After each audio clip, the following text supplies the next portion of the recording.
Right, there he is. How you doing? Not so bad, mate. I'll pass you them rods in that tackle box. Hello, good afternoon, welcome back to the Fish Locker out on the boat. Out on Dave's boat. I'm out today with Dave Collins from the Solent Warrior, and we're going to do a little bit of soul searching. Dave is going to try and help me find a soul. We are down in the Solent and we are looking for soul. Big soul. I'm just happy to catch fish. Let's go. It is a busy bit of water down here. Oh, there he is. Fish.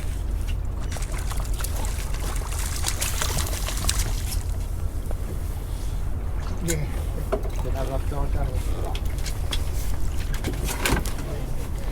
That's the way when they're that size, isn't it?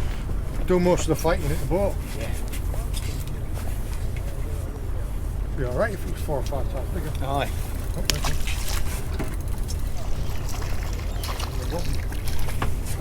Yeah. There we go. This mark that we're going to be fishing later on for soul is that secret that we're only allowed to fish it during the hours of darkness.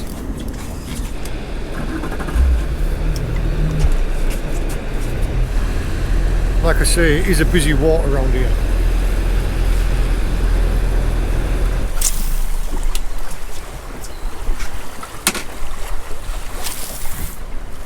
Monster. Oh, mate, it's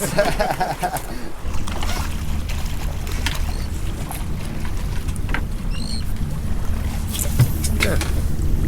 They are getting ever so slightly bigger. what's he got? Catch everything these lures. We fit in the cheese toast maker.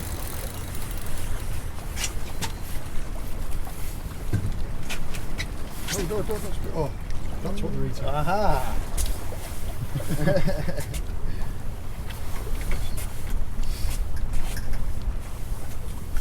You little bugger. Tell you what, you've got some pep in you, haven't you? Got some get up and going in. We were just talking about there what these bass are eating. Why you can't see them, it's because they're that small. Sorry about that, Dave. That's fine, mate. Just get birds spew all off. Get birds spew all kept it for off. dinner. Dave and I fish together quite a lot. Like he comes down to me in Cornwall and I come up here. There's always a healthy amount of competition involved. And we'll come down here conquering, did 2 trips conquering, and I had it away. Like he had the bigger fish, but I did the numbers.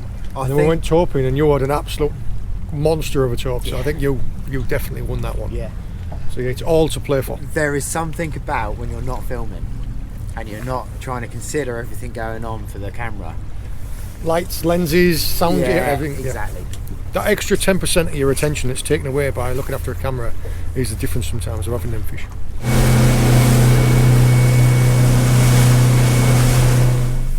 We are approaching the right time of tide and almost the location we want to be at. Because I don't usually fish this area, like I said, I'm going to rely on an awful lot on what Dave's got to say. It's a little channel, like a side shoot almost off the main channel. Yes. Yeah, so it runs up into a creek. But there's 2 banks either side and it's of mud. This channel, and it's mud. Yeah. And it holds white ragworm. If you want soul, you've got to try and find them worm beds. Perfect. Right, it's just that witchy now, it's just going to start getting dark. We'll get the lights out, we'll get the anchor shot, and then we'll talk to you about the rigs we're going to use.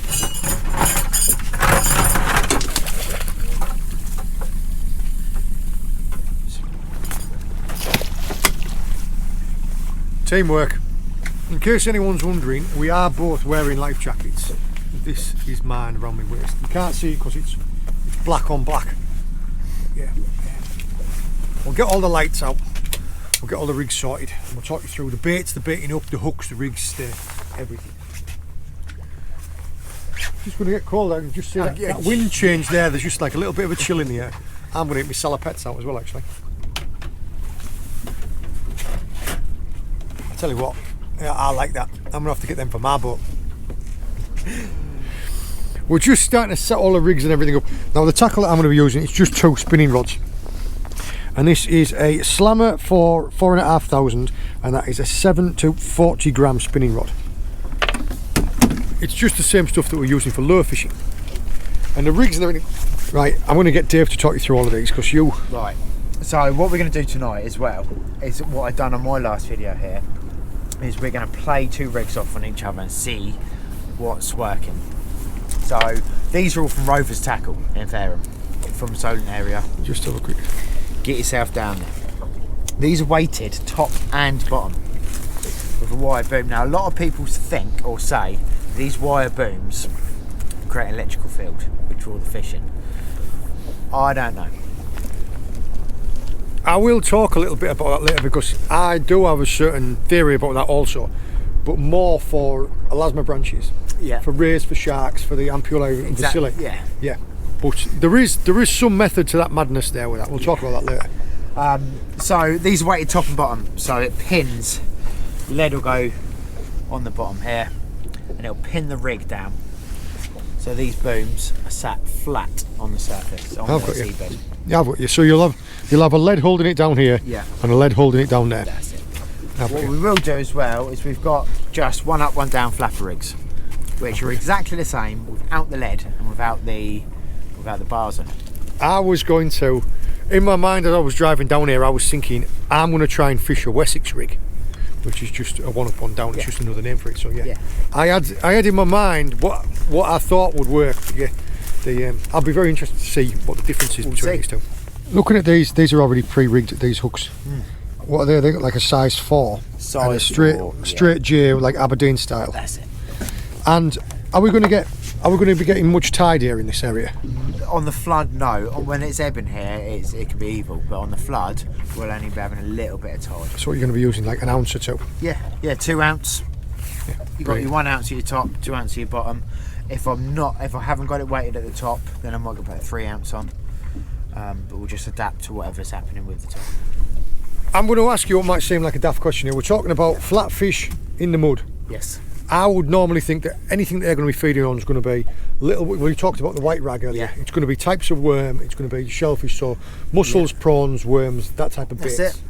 And looking at the types of hooks as well, the little straight J's, I'm assuming that we're just going to be fishing with worm. Yes. Yeah. So like I said, it's a white ragworm bed down here at the moment. What we're over the top of, but what I've always found is the bigger sole, like a big king rag. So a lot of people will put lots of little maddies or harbour ragworm on. I find that one big king rag like that. I've got you.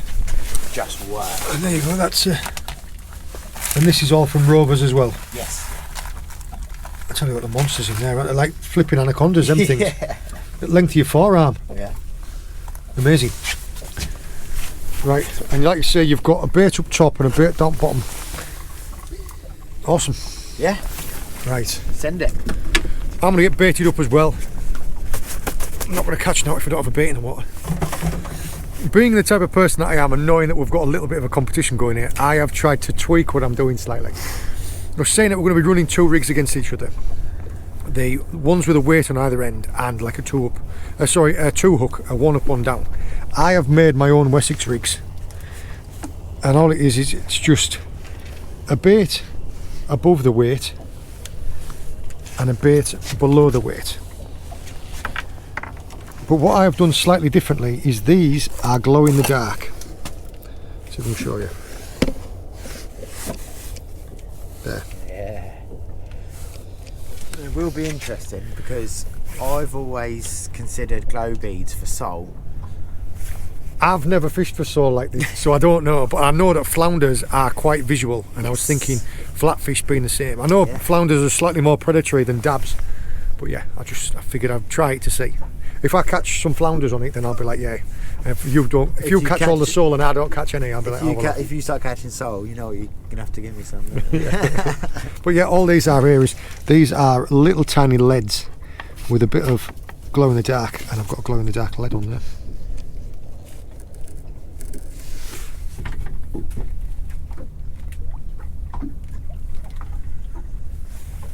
Now man stripped it, so whatever man was, it's dropped off. Dave's probably just picked it straight up though. We'll have a look and see what Dave's caught. feeling very good about this. It's getting very heavy. Around. Oh, hello. Mr. Dogfish. Dave's nickname is Dogfish Dave. For obvious reasons. For obvious reasons, yeah. Yeah. Man wasn't a dogfish. That wasn't a dogfish bite on man. I'm going to try and rebait and drop back down and see if it's still there, because that felt like a rattly fly. To help us see the rod tips, we have got 4 lights, and all you see sometimes, you just see the light going. I'll do my very best to try and show you all the bites that we can, but chances are what's going to have to be is your bite's going to be right down to the back of the boat, and you're just going to see us bringing it in. You've got a bite on your left hand rod there.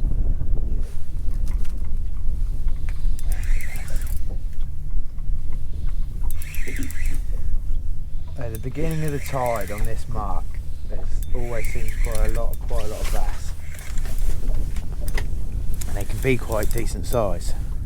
Oh God. Sandpaper bass. Edit. You heard him say bass, didn't you? This one feels like Turned into flounder.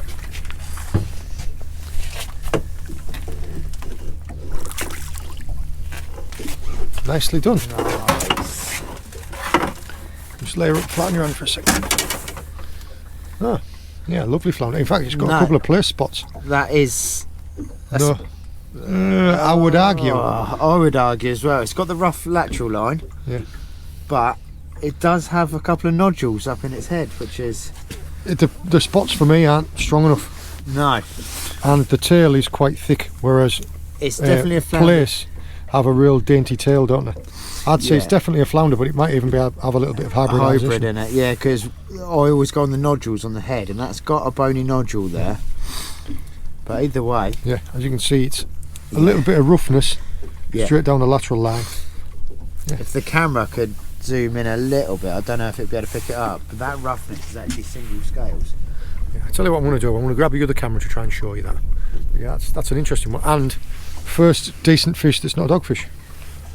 I'll show you with a little bit more detail. These scales that run down there. Yeah. Plaice usually have some little tiny bumps at the back of there. I would still say this is a flounder. I'm calling flounder, but it definitely You just has. flip her over, please, mate. Have a look, because you'll be able to see by there. Yes, she's a flounder. Nice fish, and hooked right in the lip. You couldn't ask for better, could you? Hold on. Yeah. Like that. Do you want to release? Yeah, go for it.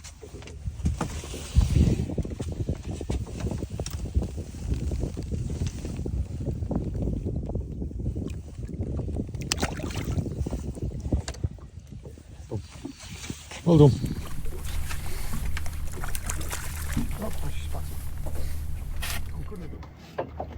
I really am sponging off Dave on this session, because I've realised that the filming equipment that I've brought, however expensive and fantastic it is, it's not best suited for this type of filming, whereas Dave's is. So yeah, this footage is actually filmed on Dave's cameras. Sneaking in a blackfish, mate. We had just seen a couple of bites coming up, one on each rod, and I will sneak a couple. A little baby just knocked that off. That's what we're looking for, but What about that big? but a little bit bigger. Well done, mate. Yeah, first fish to you. You've got a nice bite on the other rod as well. So that's a proper little. Well, what do you want me to do with this? Do you want me to?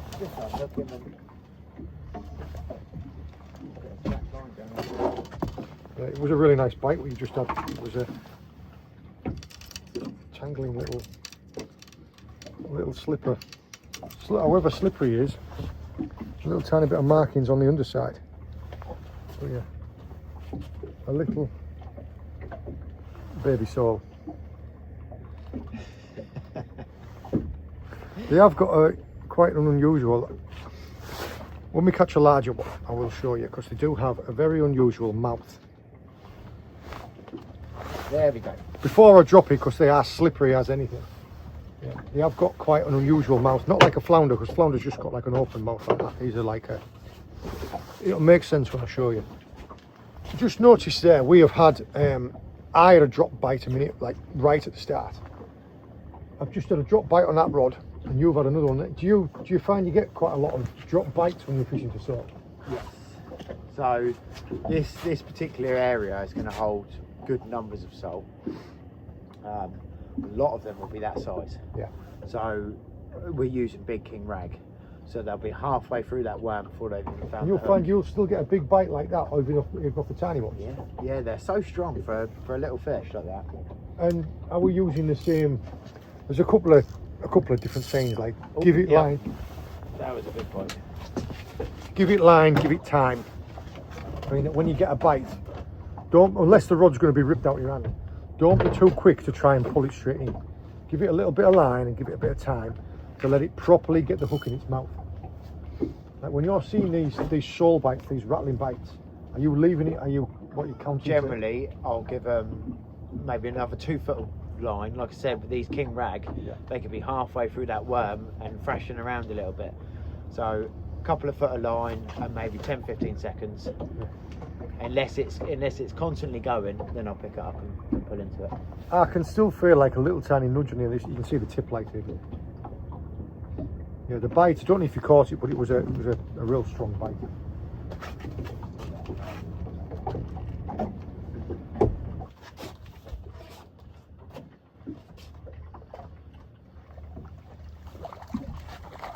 How did he give you a bite like that? Yeah, the bite on it, I don't know if I caught it with the other camera, but the rod was properly hooked over. And it is just a sloppy, just a little schoolie. In fact, there's the hook and bait in his mouth. Just a little tiny hook right in the scissors. I'll tell you what, it was well hooked though. There you go. Not making any friends on this boat, you. When they're this size, they are just wick for sticking you. Like 4 holes in my hand. Yeah, what were those last couple of fish that you've had on? Was it on the weighted rig? The one with the weight on the top and the bottom? So the sole was on, no, both on the flapper. Yeah. Well, both the bites are, well no actually, the dogfish, yeah. In fact, all of the ones that I've had so far, the dogfish, the bass and the drop one, were all on the one with the weight and the top and the bottom. 2 dogfish have been on the weighted one, and the 2 flats have been on the flapper.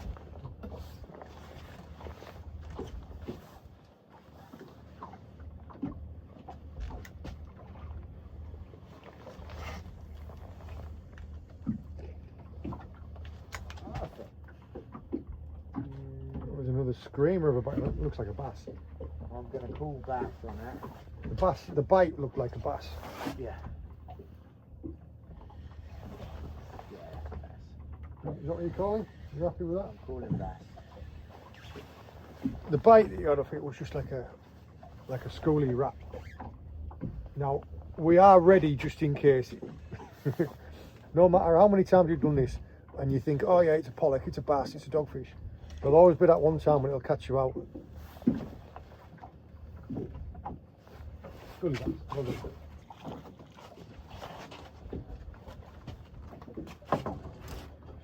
You are thrashing me on the home turf, aren't you?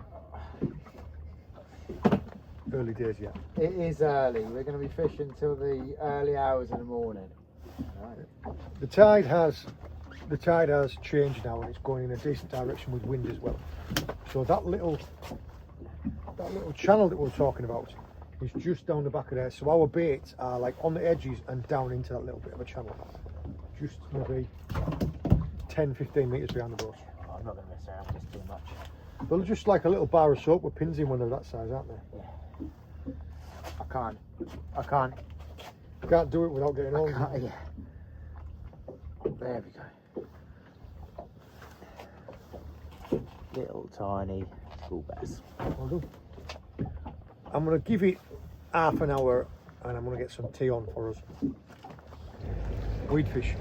What we're going to do is we are just going to move spots slightly by a couple of 100 metres because we're not sat quite right. And we'll come back to you.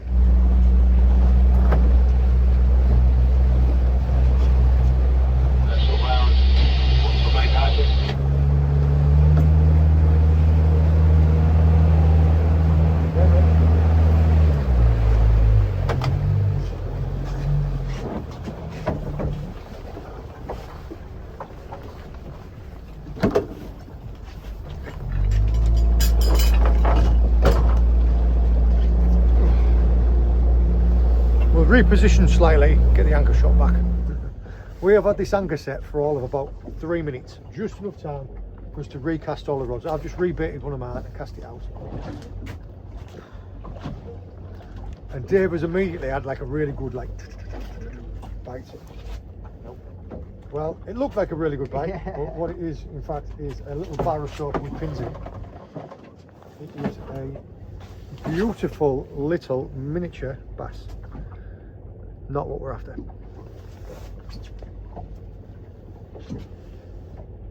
Squeezing on that one. It is. Oh, it is.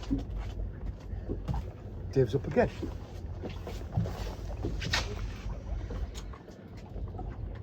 Right, that might be a little bit better.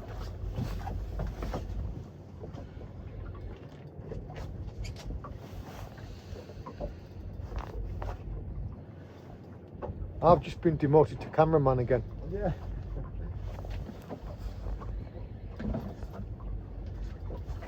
Thank you very much. Dogfish! Brilliant.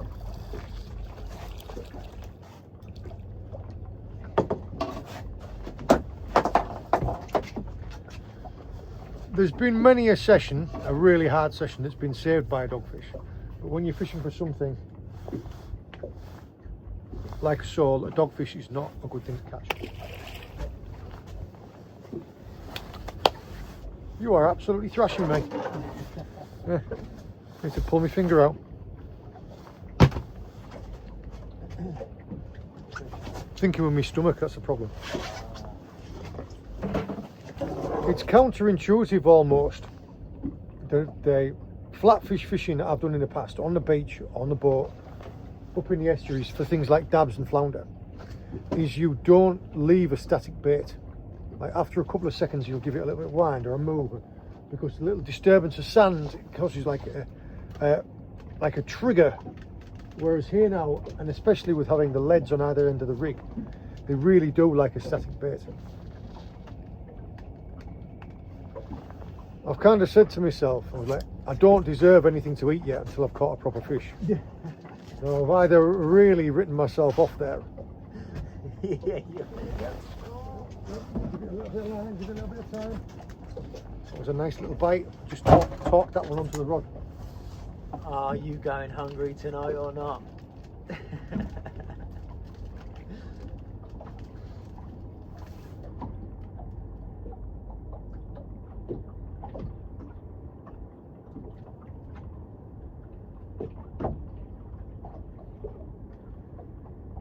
I don't know which one this is. I don't know if it's the one with both legs on or what. Because I got fooled last time when I cast it out into like the deeper area. I picked up some weed and it kept trundling every now and then. Because it had the two legs, it was like a dun dun dun dun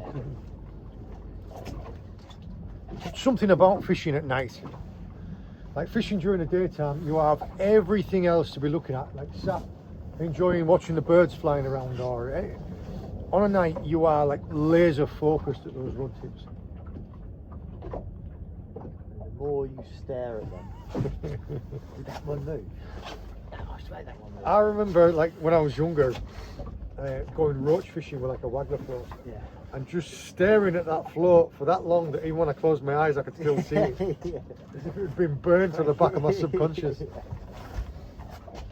Something just teasing with it. I mean, it's very, very soul-y. Yeah, it's on. Jump bird. He's not on the boat yet though, is he? No. The bite was really, really gentle, and I've left it for a good like 2 or 3 minutes, and it was just like the tiniest little pluck.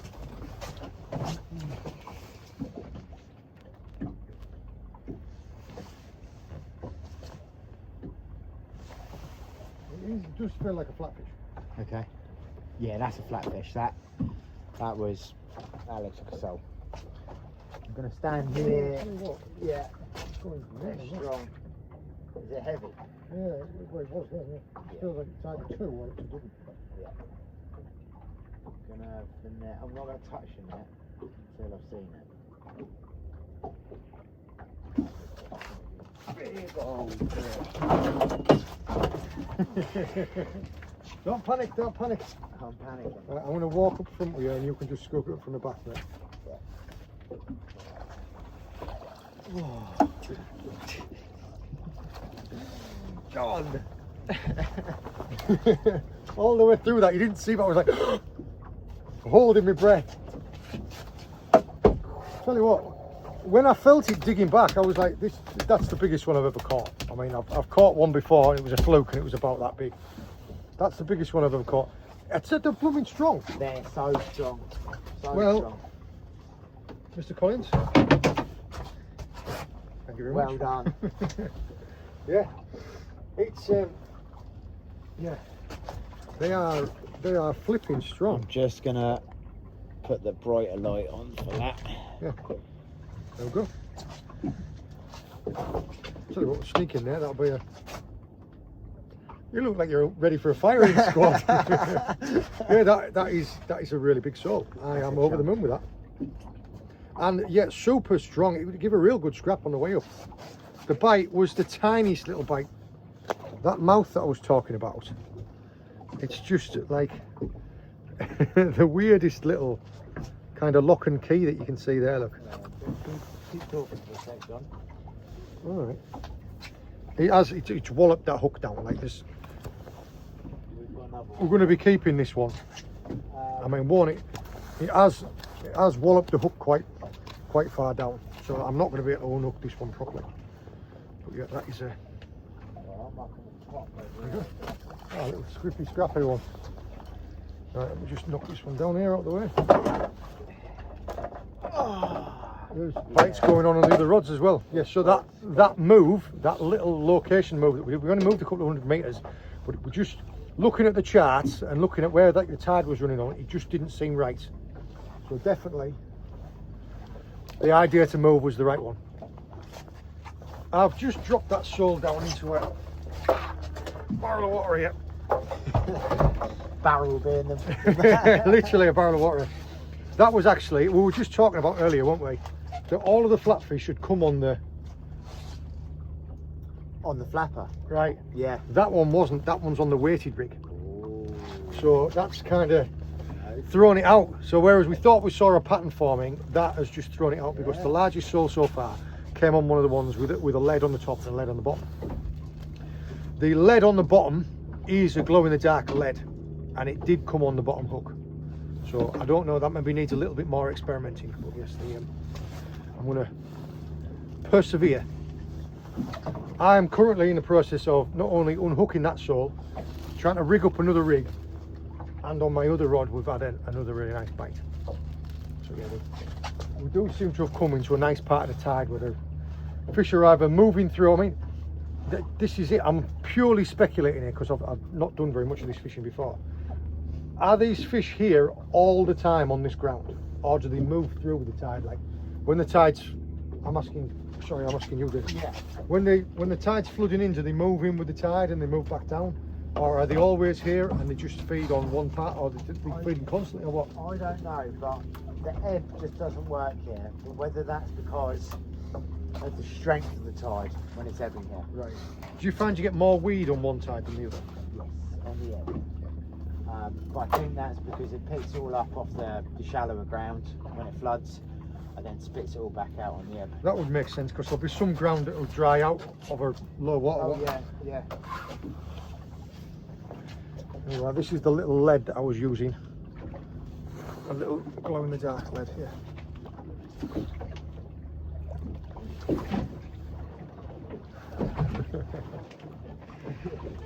About 4 foot of swell. Yeah.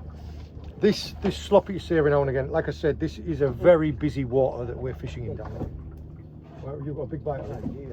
Good.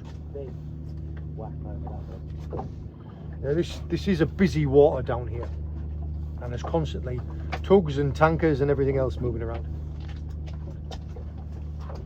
I'm going to try and show you very clumsily the baiting up of these worms. I mean, these hooks are that small, and all you've got to try and do is grab hold of the ragworm by the head and then feed it through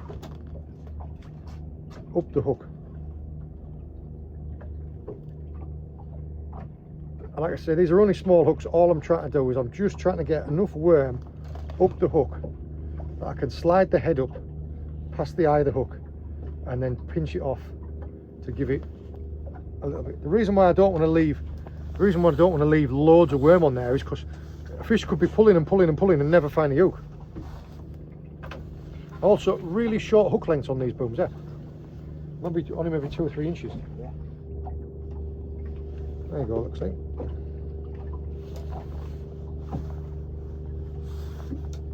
And all I've been doing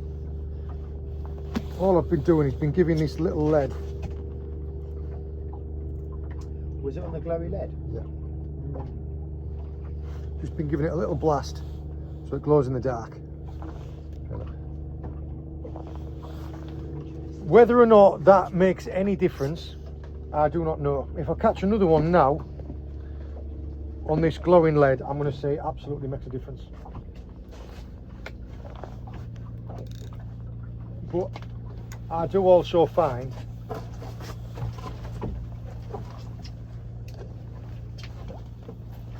that we as anglers, we try to find reasons for things, so that when it's not working, there's a reason it's not us. That's brilliant, mate. I'm over the moon. Thank you. Good. You absolutely put us on the money. Just going to see if this fish has calmed down any. There you go. It's been sat in this barrel of water for a while now. Chilled out a little tiny bit. Now, identification wise, how would you be able to spot this from any other type of salt? There's one thicker, one fatter, one longer, one. So I mean, the general sole we get here, Dover sole. Yeah. But there is another sole that can be caught locally called a sandy sole. Very, very, very rare. Have you seen how many lice are on this one there? Look, if you can see them all. Oh yeah. He's got stacked. Well, he's been sat on seabed, hasn't he, for ages. Yeah, and that unusual mouth there. We'll have to get the T-bar in to try and get that hook out. Yeah. So they are really strong. Yeah. I was surprised. Yeah. Can you give me a little bit of a demo, and then I also try and knock that out with that T-bar later? Yes. Well, I'll have a go at it, but how I would normally do if it was a deeper flatfish is I'd go in through the gill like I would do for a flounder. Yeah, you can't really do that with these. But I would. It's confusing for me because the shape of the mouth. Look how big the mouth is. Oh yeah, actually yeah. When they open it right up, it is a decent size one. So you can actually see at the back there. It's just a funny shape.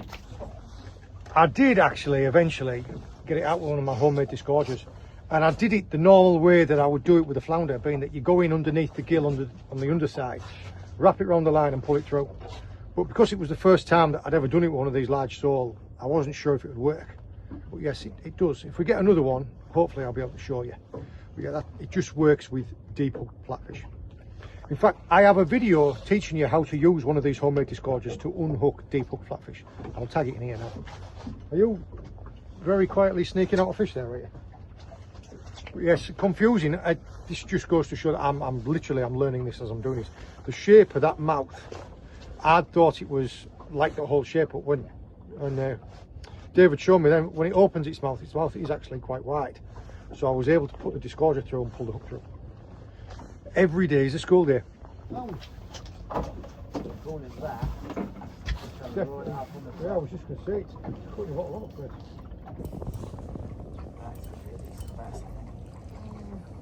Yeah, it's not bad.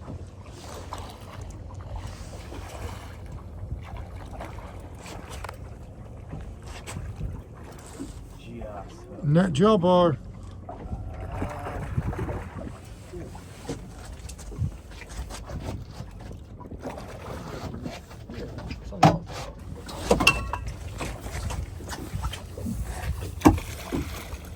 Yeah, got a bit bigger once. I was just going to say, yeah, that grew a couple of centimetres when you got it next to the boat. That's a chunk. That is a nice fish, that one. Yeah. Yeah, that'll be probably a 50 centimetre fish, that. Yeah. 54. I don't know if you can see that there.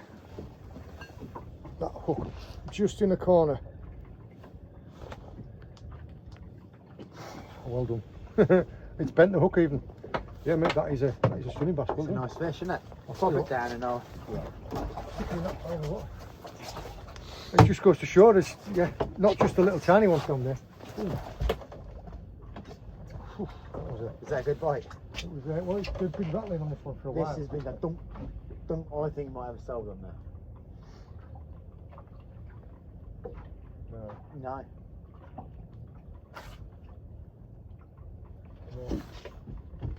So it definitely keeps playing on it, but that's the Wessex rig. Right. With the floating beads with a little loomy.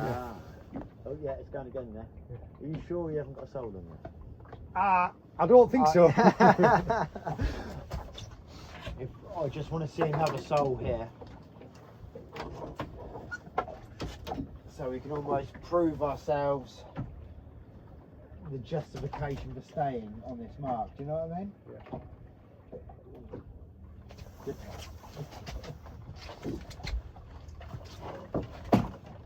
It is a soul. Yeah. It's like a soul for a toddler's gym show or something. Slip. Yeah. Definitely, like this little pectoral fin that they've got does have a black dot in it. That's an ID marker for sure. But this one has got, I don't know if it's just more prominent because I've noticed, but the edge of where the gill plate is seems to be stronger. And that one was on. To completely throw it out again, that is my Wessex rig. This is my homemade Wessex rig, and this has got the loomy leads on. So there's two more. There's another fish to the loomy leads.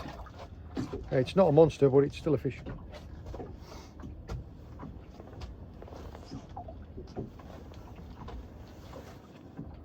Considering the size of this thing, it's give a cracking bite for it.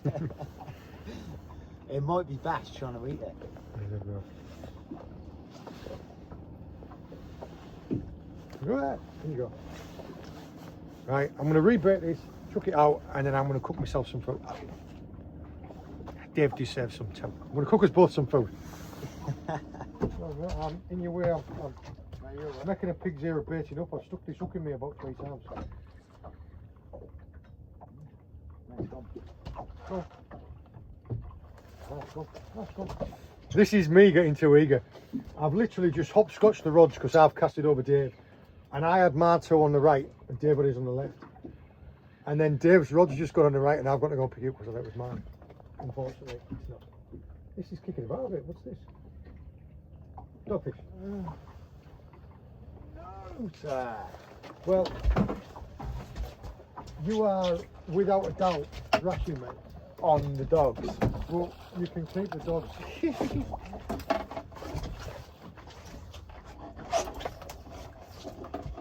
Just let me just for anybody that isn't familiar with dogfish, most people living on the south coast of the UK, they will have had their fair share of these. Their skin, this is a cat shark. Their skin is incredibly rough. You can probably hear it thrashing about. The safest way to get a hold of these is to get hold of their tail and their head in the same hand, like that. Because what they'll try and do is they'll try and bring the tail up and rub you, and their skin is really rough. It'll rub your skin off. So hold the tail and the head in the same hand and then unhook it with the other. God, these little tiny hooks are... They set well, don't they? Yeah. Set that ragworm back. Yeah, I like them. Yeah, look. Hold it in the same hand. Thank you very much. Thank you. Dave and I fished together. When was it? Was it this winter or was it been last year? Anyway, it was freezing cold, and Dave saved the day by getting out like a little toasty maker, and I was like, that's changed my life. So now I bought one straight away. Sorry, my headlight's flying. I bought one straight away. Dave said, because we're coming down here and we're going to be fishing overnight, he was like, don't worry, I'll bring the toasty maker. And I was like, I'm going to do you one better. So what I have brought is, in my little freezer bag,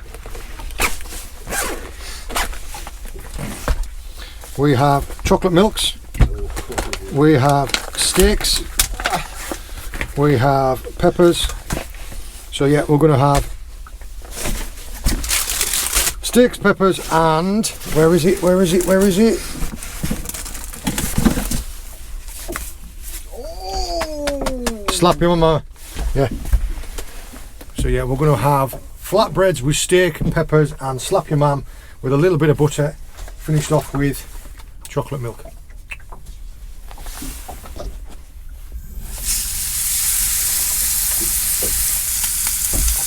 Cameraman and chef.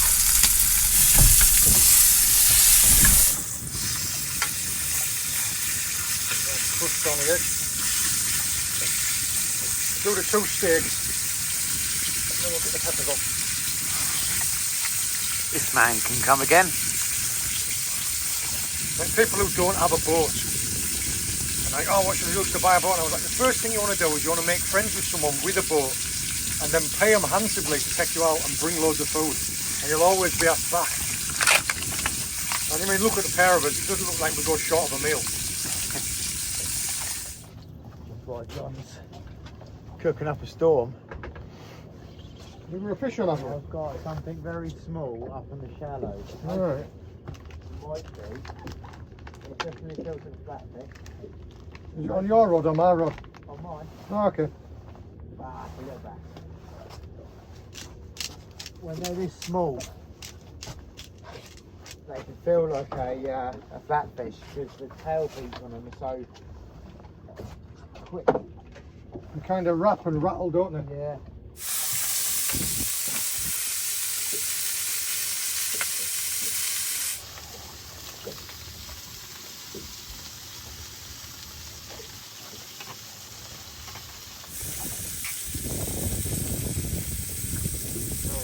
For me, medium rare is perfect.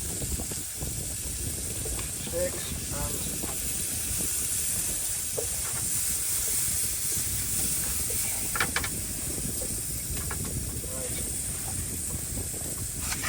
you'll flap that out.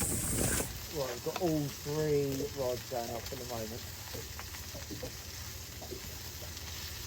If you want to bite, get dinner on the go.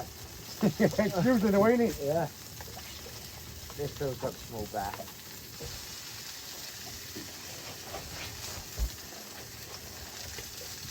Little bass, it's not what we're after. I don't mind a big one, but... Ooh, that was those 2 rods again. The middle rod now.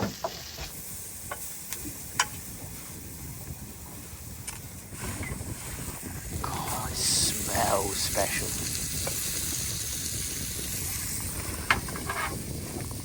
You can stick your own mayonnaise on there, bud. Okay, lovely. Look at this.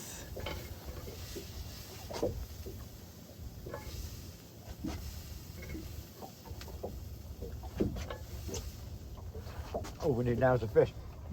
Yeah, this will be when all the fish come on. Did that post get there? Well, sirloin steak with spiced peppers and a little tiny little bit of that.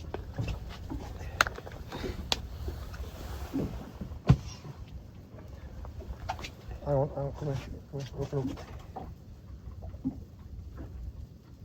There we go. Beautiful.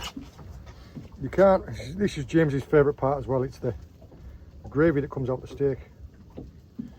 Yeah, there you go. and to be washed down with the chocolate milk. Yazoo. With the chocolate milk.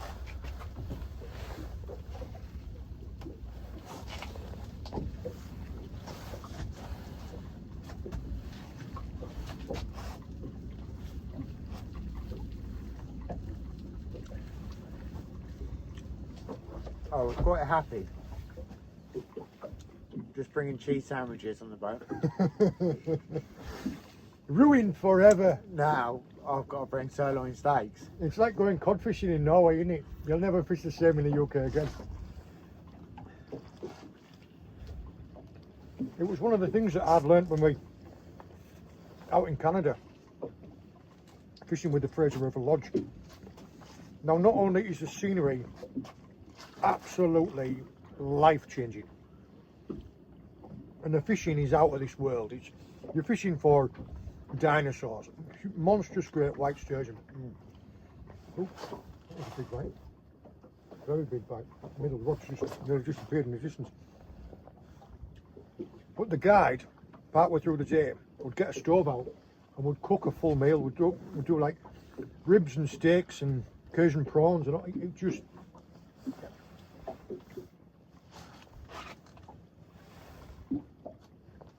I love my food anywhere.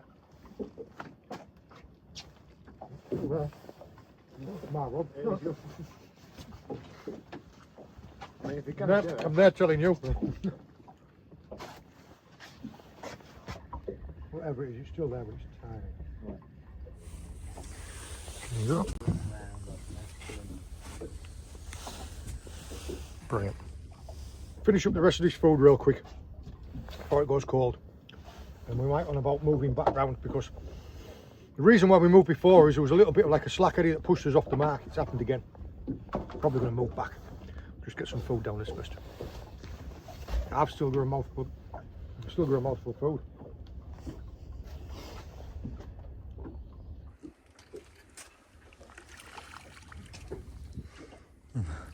Oh, it's smelled good. Is it smelled good? Yeah. He's a bit lost. What's he doing down here? To be honest, I was saying to people, I said, the first few smoothhounds I'd ever caught had always been on ragworm with squid. Yeah. Please. Got a massive dorsal for it, haven't they? I do like the small ones. I've heard that about you. There are two, well, they call it two different types. There's a starry smoothhound and a common smoothhound. They're now know that they're both the same species, but yet this one has no spots, no stars. Right, we've been adequately fed for now. We've had a couple of fish out of this spot. We're just going to wrap up all the gear so we don't end up falling around. We'll pull the anchor up and we'll move back to that other mark. Just going to do the washing up.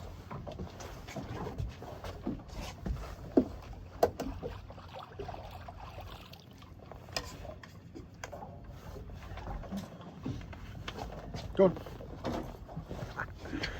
Got some fresh pineapple for dessert as well.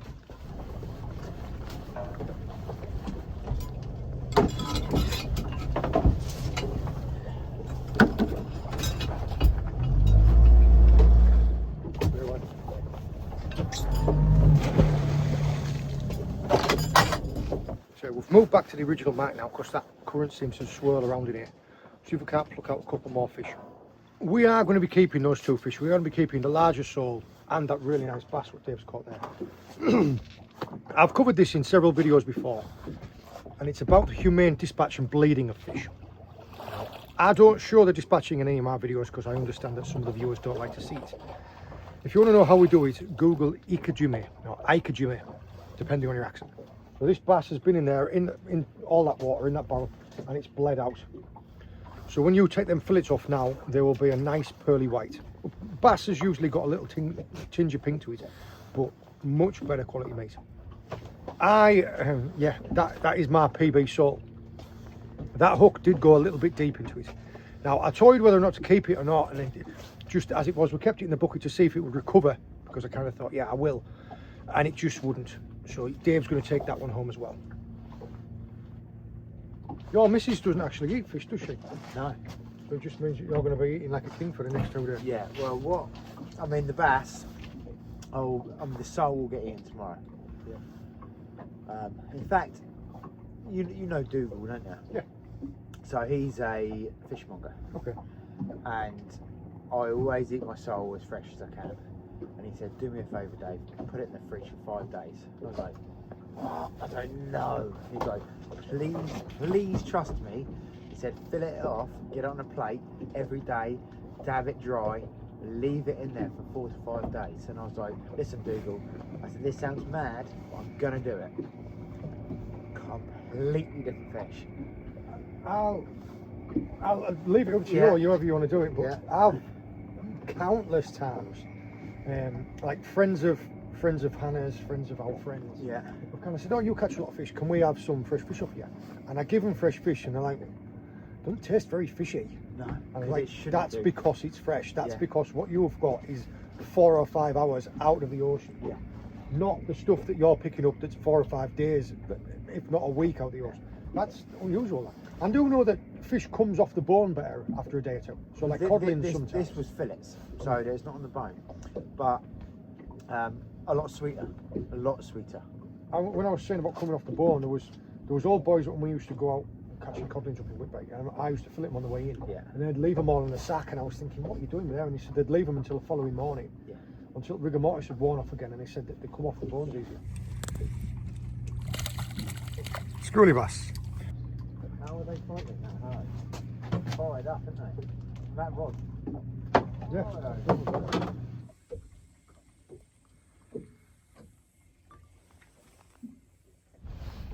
I think it's time for a location move.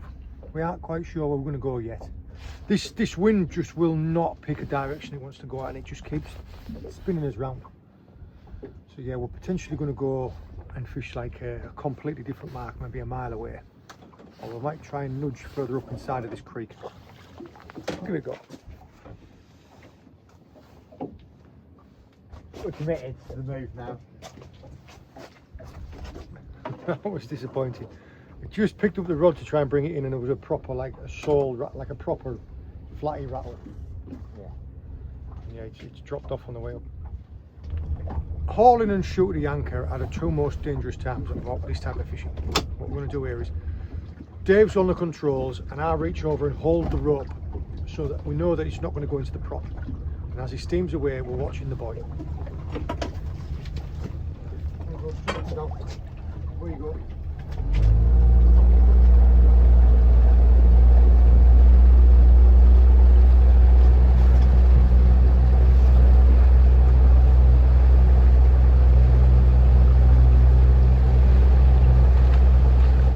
Sometimes it just stops on the flick and that's it. Okay? Just like that. Oh, a little smut. Tell you what, they're tripping me up today. I keep forgetting about the headlamp.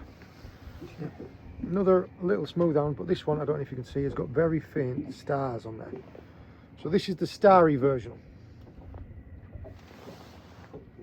Hey, is this... Are we drawing now?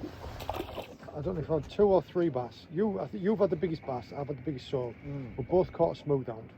You've caught more doggies. I've had a little slip, you've had a little slip. Ah, probably level pegging at the minute. Yeah. All still to play for. That's not what we want right now. I mean, we're finding fish, but... Not the right ones. No. Oh, hello.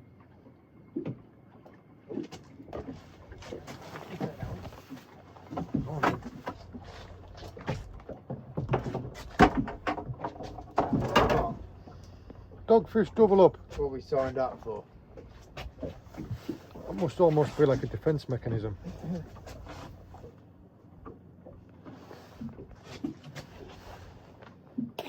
Unbelievable, Jeff. Well done. Pain. Picked up that other line on the way in. Oh, don't want dogfish. We were just talking about there. I don't know if you know this. We're talking about the tides as they run normally in most areas you'll have like low water slack and then the tide will flood, and you get high water slack and then it'll ebb. So you just have one tide, a low tide to a high tide to a low tide to a high tide, and there's usually like 6¼ hours in between. Some areas of the country, like here, sometimes you get a half a tide where you'll get like half a flood and then it'll ebb for a bit and then it'll rest, and it'll almost do like a double tide, as in it comes in halfway and then goes out a bit, then comes all the way in and goes out a bit, then comes back in and then goes all the way out. Pool is bad for it, and here is I think it's a bounce back almost. So the tide floods up and then it tries bouncing back against itself a little. Yeah, I agree with what you're saying. The tide's flooded into an area and then It's trying to bounce back against itself. well, Poole Harbour, that would explain it, because it all floods in through a narrow neck. It gets, Yeah. So yeah, we're struggling with that. Being that we've now had like half a tide, and we were just looking at it there, and the tide appears to be going the wrong way, and that's why.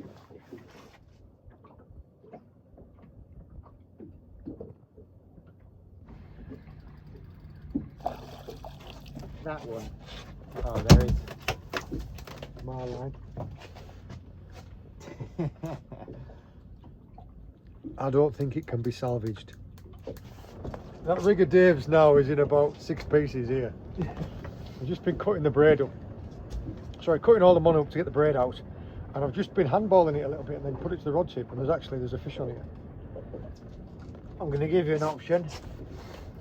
We can Is it completely like 2 words and 3 F's? we can completely cool it, or we could shoot further up tide. I don't know whether this is anything to do with the tide bouncing back now. I don't know if we could be flogging ourselves or whether we can move somewhere else and find the fish, but it's completely up to you. I would like to try and keep fishing. Okay. It's an unknown, a complete unknown for me, and if you don't know either, I would like to give it a chance, because then at least we're going to know either way. Okay.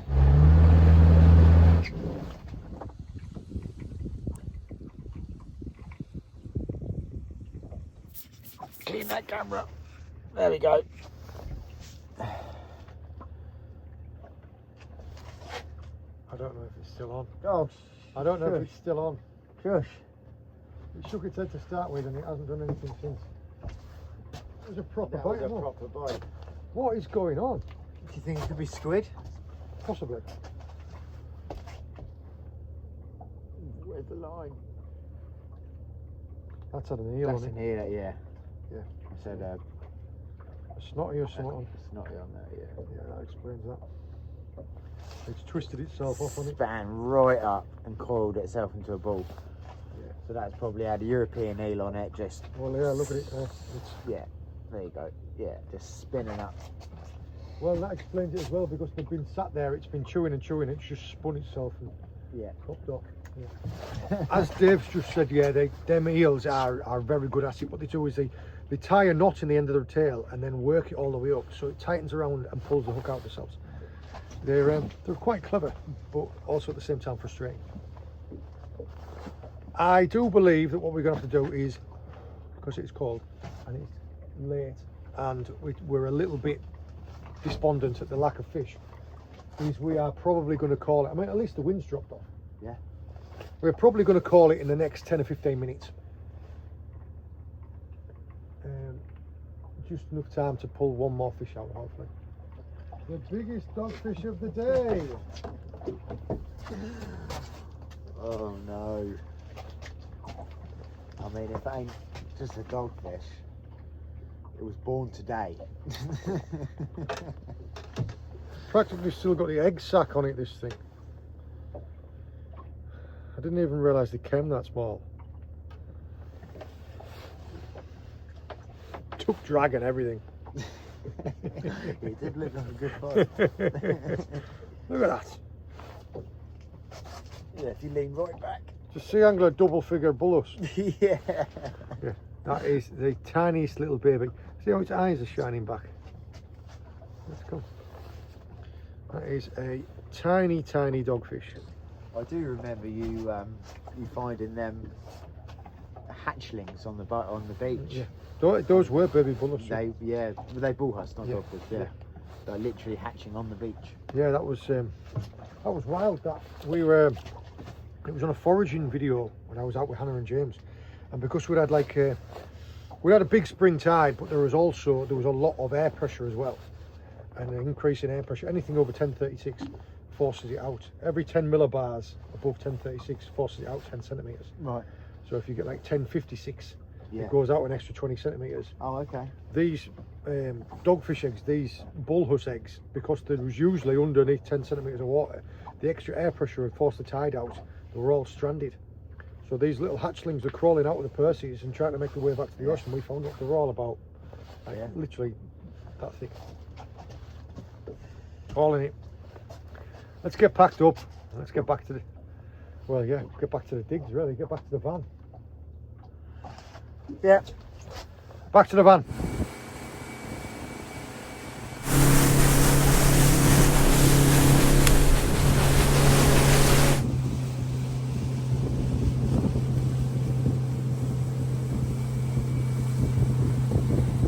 We are back alongside now. We're going to get everything off the boat and into the van.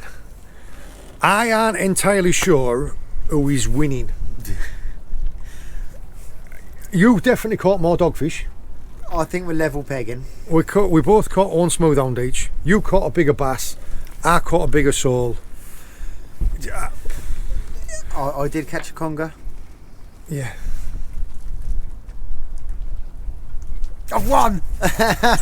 I'm not having that. No. Start again. Dave's going to come down fishing in Cornwall with me and we're going to have this out once and for all. We'll see you then. He's here. Let's get this settled once and for all. Let's go. Yeah, hopefully it doesn't.